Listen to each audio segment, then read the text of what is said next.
नमस्कार अमरावती. अमरावतीत धनगर समाज आक्रमक झाला आहे. विविध प्रलंबित मागण्यांसाठी मेंढ्या घेऊन जिल्हाधिकारी कार्यालयासमोर अर्जुन महानर यांनी बेमुदत उपोषण सुरू केले असून आज या उपोषणाचा दुसरा दिवस आहे.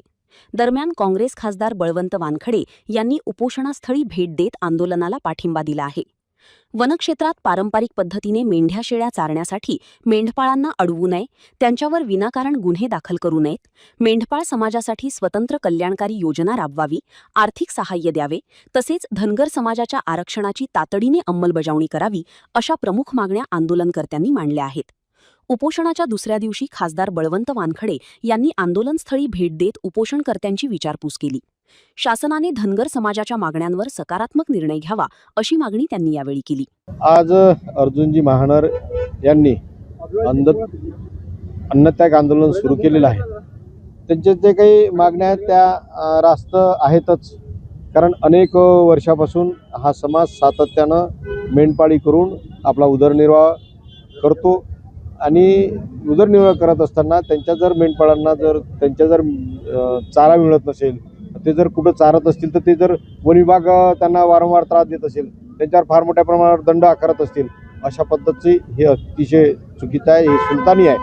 त्याचबरोबर त्यांचे जे काही अनेक प्रश्न आहेत, मग स्वतंत्र आरक्षण असेल किंवा त्यांना अजून काही सुविधा असतील, त्या सुविधा अजून, कारण मेंढपाळ हे साधारणतः जंगलातच राहणारे लोक आहेत, त्यांचे वस्ती करून राहतात, त्यांचे पाल मांडून बसतात आणि त्यांना सुविधा हे देणं गरजेचं आहे. पण याच्यात राज्य सरकारची मानसिकता पाहिजे. राज्य सरकारनं पुढाकार घेणं गरजेचं आहे. सकारात्मक भूमिका राज्य सरकारनं घेऊन या मेंढपाळांचे प्रश्न सोडवावेत अशी मी शासनाला सुद्धा विनंती करेल.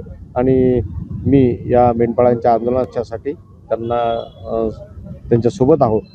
हेच या प्रश्न पालकमंत्री अमरावती दौरा या संदर्भात मी पालकमंत्री महोदयांसोबत चर्चा करणार आहोत. यांचे मुद्दे आता पालकमंत्री महोदय आल्यानंतर मी त्यांच्यासोबत बोलणार आहोत.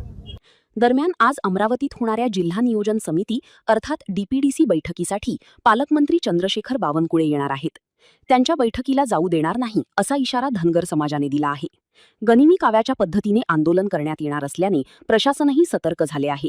आहेत आमच्या चराई क्षेत्रातल्या बाबतीत आहे आणि पशुसंवर्धनच्या आहे आणि मेंढपाळांना स्पेशल आरक्षण या माध्यमातून आमच्या 8-9 मागण्या आहेत. सगळ्यात जास्त त्रस्त मागणी आमची चराईची आमची पारंपरिक आजोबा पंजोबा आमचे चराईच्या त्या जंगलातच राहत होते, पण आजकालचे अधिकारी येऊन जातात तिथं आणि लाखो रुपयाचा दंड फाडतात. आणि पशुसंवर्धनचं जे आहे, आमच्या वर्षातभर मॉर्टिलिटी 4 महिने इतकी होते की एकाचं नुकसान 80 ते 90 हजार रुपये होते.